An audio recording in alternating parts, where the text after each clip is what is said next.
there, this is Tatila, and welcome to the Wrestling Time Post Show. It is Friday, March 10th, 2023, which means tonight I will be talking about Friday Night Smackdown and AEW Rampage. Now, normally when I do this review, I like to start off with Rampage, but I think tonight I'm going to start off with Friday Night Smackdown. Okay, so before I start reviewing the show from top to bottom, I'm going to talk about Jey Uso, because we need to talk about what happened with Jey Uso and the rest of the bloodline tonight on SmackDown. So when SmackDown opened up, it opened up with the Usos arriving to SmackDown.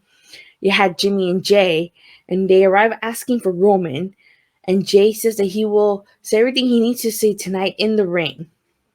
And something very interesting is when Paul Heyman hugged Jey Uso, you look at his face. That face looks like he was not sure about his decision. He did not look too happy. His face basically said it all. And honestly, credit to Jey Uso for selling this segment with his acting. Okay, so to close off SmackDown, we had the Usos in ring segment.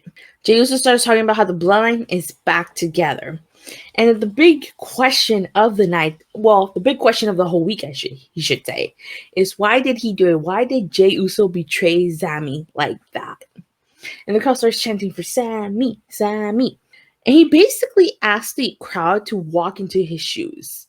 He said, what else would he do for his family? What would you do for your family? Jey Uso says that he had to do it, but not because he didn't want to. He didn't have a choice, because he's talking about Jimmy is his family. Jimmy is his blood and his twin. He says, people don't know what they're going through, and there's only one person he blames, and that is Sami Zayn. What was he supposed to do? Sami Zayn is selfish. All he had to do was fall in line. He goes on to say that Sami doesn't know anything about that because he's not blood, and he never will be. So it's very interesting that Jey Uso is blaming Sami Zayn for the problems instead of blaming Roman Reigns. And Jey Uso said that he didn't have a choice. Jey Uso is right. He didn't have a choice because he would be putting his brother at risk if he sided with Sami Zayn. So Jey says that they get rid of the Sami Zayn problem, and there's only one problem they need to get rid of, and that is Cody Rhodes. So Cody comes out and he says that he keeps hearing his name. So if they're going to talk about him, why not talk directly to him? Cody says that he doesn't answer to Roman. He answers to the fans, and the fans don't want to hear them talk, but rather see them fight. The Usos say they're going to put Cody on the shelf like they did Sami Zayn. And then Sami Zayn comes out of nowhere, and a brawl breaks out between Cody Rhodes, Sami Zayn, and the Usos. They brawl in the crowd, and then Sami and Cody clear the ring from the Usos, and that is how SmackDown ends. So overall, with this segment and the opening one, there's a lot of story being told here with Jey Uso.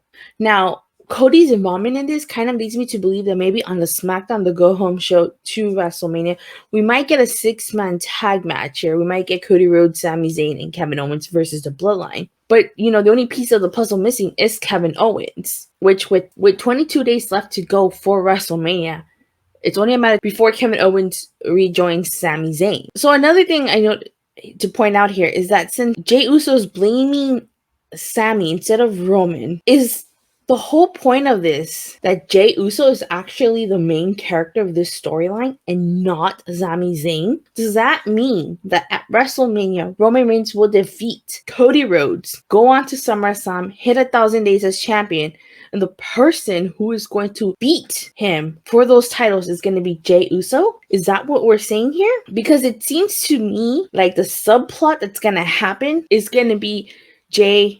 Maybe they're going to revisit Jey Uso versus Roman. They're going to run it back. So that makes things interesting here, because what if Roman does beat Cody at WrestleMania? What if he does beat him? So who's going to take the title off of him? Jey? Could you do Jey versus Roman without the title? So honestly, I really like the Bloodline segments. It's one of the few things I liked about tonight's SmackDown. But what do you guys think is going to happen?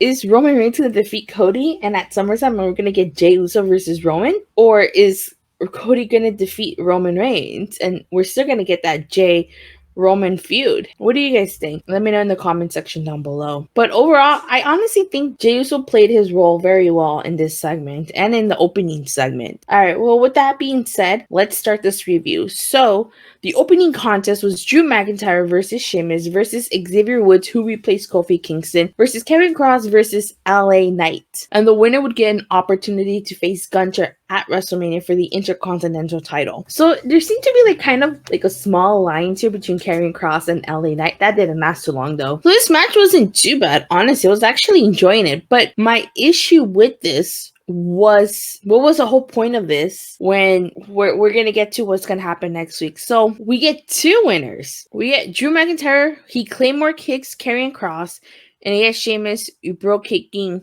Xavier Woods. So both men win the match. And we find out that next week we're gonna have Sheamus and Drew McIntyre once again, and the winner of that match will face Gunther at WrestleMania.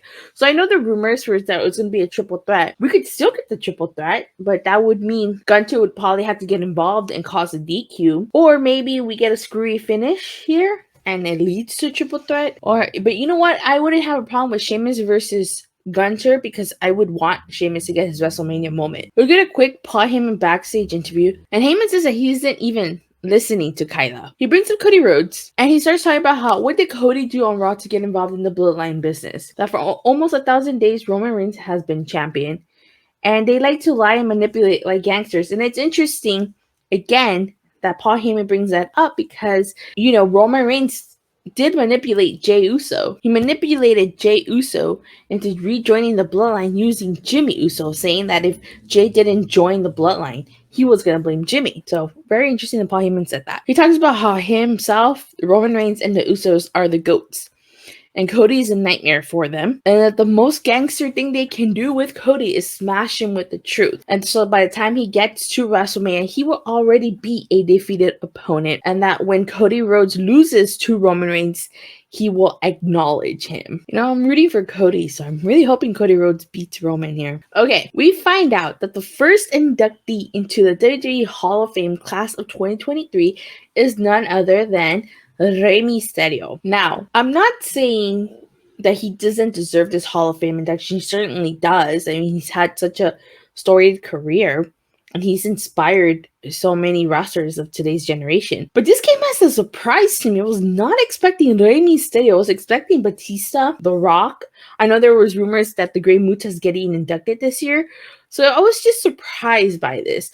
But you know what? Rey Mysterio deserves it. So congrats to him and being the first inductee into this year's WWE Hall of Fame. So, of course, Rey Mysterio comes out, and before he can even say anything, Dominic interrupts his dad and says it's pathetic that WWE is inducting a washed-up old man into the Hall of Fame, that how many birthdays, Christmases, Thanksgiving, soccer games did Rey miss, all to make a Hall of Fame career. And the mommy was right. He is ashamed to be his son. So after Dominic says this, Legado de Fantasma comes out, and Santos Escobar tells Dominic Rey may have let go of what happened last week, but he didn't, and that they suggest why not have the match right now. So we get Legado de Fantasma versus Judgment Day. Dominic doing the Three Amigos and the whole Eddie thing as a tribute to Eddie Guerrero. And speaking of Eddie, like Dominic's looking more and more like Eddie. That mullet, the way he wears his hair, very reminiscent of Eddie Guerrero. The only thing he's missing is a flower so that he can give to his mommy. It is no surprise that Judgment Day wins this match. It's like Judgment Day pretty much wins all their matches. For the most part, anyways, I should say. But I just feel for Legado de Fantasma. They had so much potential to make an impact on the main roster, and they haven't really done much as a faction. They feuded with Hit Row. Where is Hit Row, anyways? And now, like, Santos Escobar's randomly face. Give me Santos Escobar versus Rey Mysterio. Give me that. So at the end of the match, Dominic cuts a promo and says he wants to have a heart-to-heart with his dad. And he doesn't understand why WWE is inducting Rey into the Hall of Fame when the only Hall of Fame he should be is a deadbeat dad. And he wishes he should have been Eddie's son. It seems to me like they're using Rey's Hall of Fame induction to kind of lead into a match with Dominic at WrestleMania. So one of this is a career match. Is Rey Mysterio going to retire after WrestleMania? But this is obviously leading to Rey Mysterio versus Dominic. And Dominic needs to get hit with a chancla. Get a quick Charlotte Flair segment backstage, and she's just basically wants a match tonight. And Adam Pearce says he's going to see if he can find her a suitable opponent. So next we get the makeshift tag team of Braun Strowman and Ricochet versus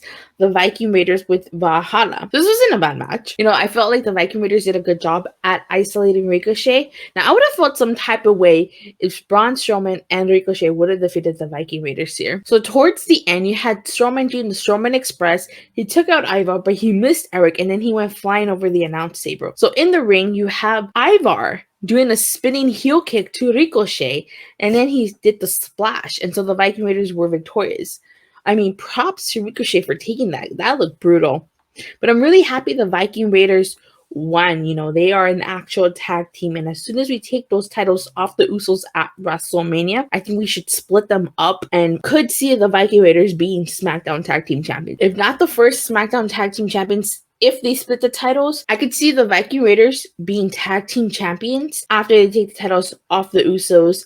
Maybe they can be the SmackDown Tag Team Champions after if they split the tag titles. If not, I definitely do see them beating Kevin Owens and Sami Zayn for those titles somewhere down the road. We get a quick Imperium Backstage segment, and this is where we find out that Sheamus and Drew McIntyre will face each other next week to find out who will face Gunther at WrestleMania. Because basically, Gunther is saying that Challenger is single, and that English may not be his native language, but he knows the difference. Challengers is plural. He's right, We get Charlotte Flair versus Shotzi. And this match does nothing for me, honestly.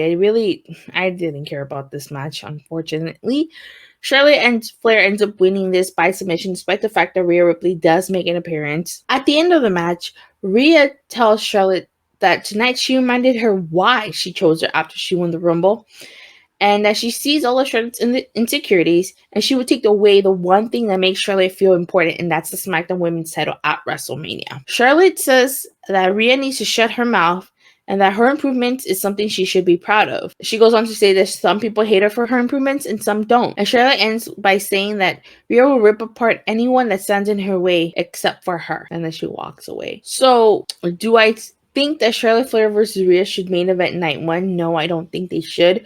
I get it. Rhea Ripley won the Royal Rumble, and she's the winner of the Royal Rumble headlines WrestleMania. But I feel like the whole Usos Sami Zayn, Kevin Owens storyline is a much bigger storyline. And if this match does not live up to expectations, and this is right after the Bloodline match, this is not going to be too good to close off WrestleMania with. This has to be, I think the worst thing you can do is put this right after the Usos versus Kevin Owens and Sami Zayn match, especially if this is main eventing night one, because if that match is fantastic and this isn't all that good, yeah, you're definitely going to kill your momentum. And then after this, you have the Usos in-ring segment, which I talked about at the beginning. So with that being said, that concludes the SmackDown review. Honestly, SmackDown was okay. I really like the Bloodline stuff, but the five-way wasn't too bad. Yeah, the five-way wasn't too bad, but I just felt like it was unnecessary to get to Sheamus and Drew McIntyre. We didn't need that to get there. Legado del Fantasma versus Judgment Day was decent,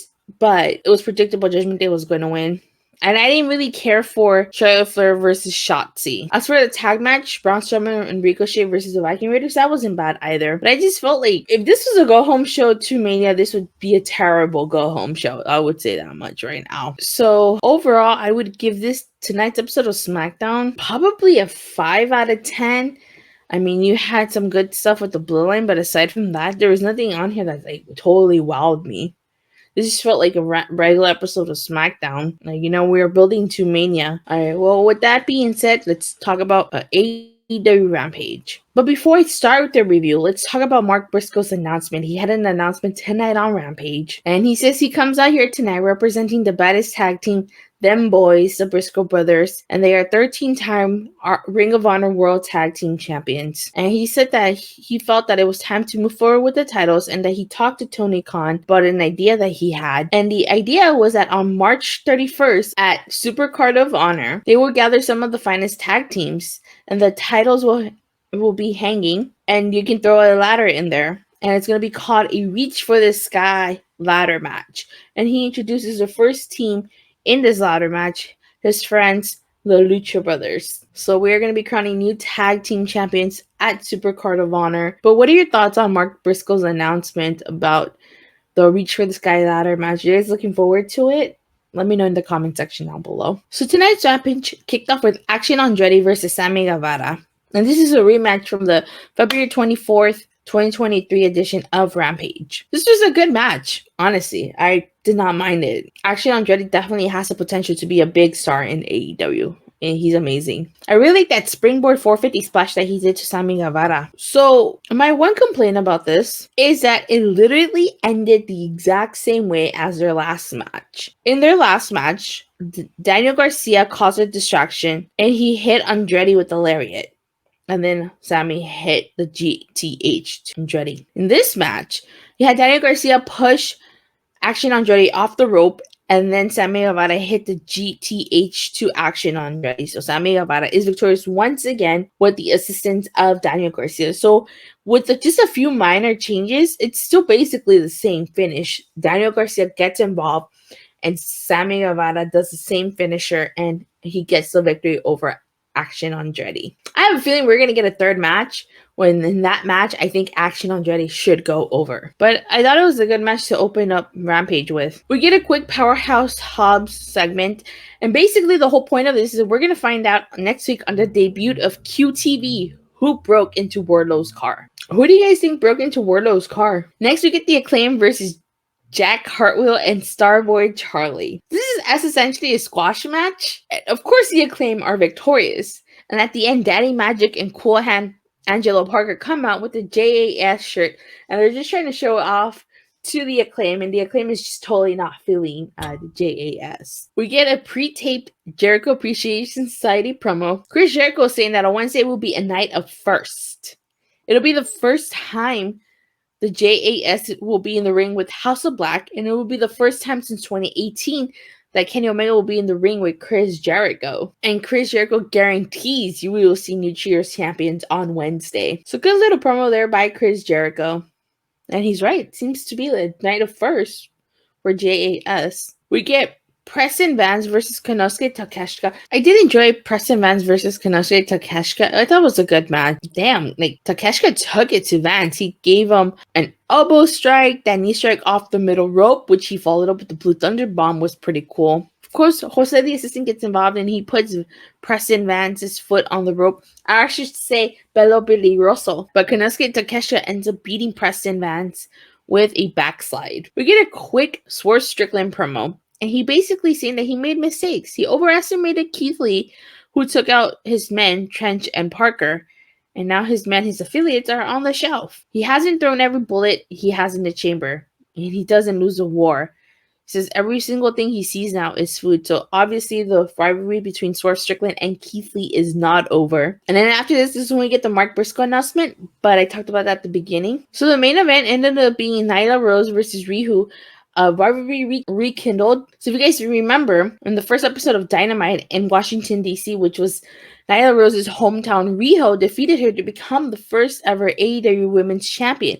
And just a few months later, Nyla Rose defeated Riho to become the second Women's Champion. This was a rubber match between both ladies, and it wasn't a bad match. That stalling vertical suplex, ouch, that Nyla Rose did to Riho. Of course, Marina Shafir came out with Nyla Rose, and she got involved in this match. She threw Riho onto the floor with the judo throw. I really like the diving hurricanrana that Riho did to Nyla, which she followed up with the jumping knee strike and then a foot stomp. So, of course, while Nyla Rose distracted the referee, Marina grabbed Riho's boot, but this wasn't enough. Riho is victorious, so she's 2-1 to Nyla Rose. And at the end, we get a post-match assault to Riho. She gets beaten up.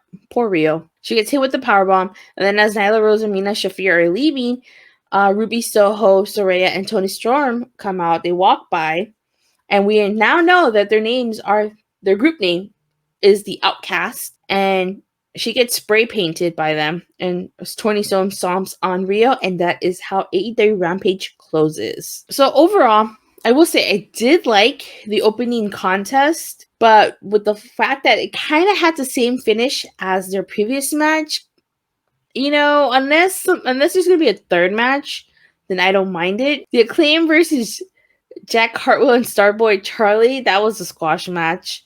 But I did like Preston Vance versus Kaneshika Takeshita, and I did like Nyla Rose versus Riho. So a decent Rampage, but it just felt like your run-of-the-mill Rampage. Nothing special happened. So I'm gonna give this 6 out of 10. I thought it was a decent Rampage, but it just felt like any regular Rampage. Nothing about this Rampage really stood out, honestly. But with that being said, that concludes the AEW Rampage review. And thank you guys so much for watching and for the continuous support. Please don't forget to like and subscribe. Make sure you hit that bell so you get notified whenever I go live or release a new video. And I'll see you guys Monday. Unfortunately, not live yet after Raw. Bye.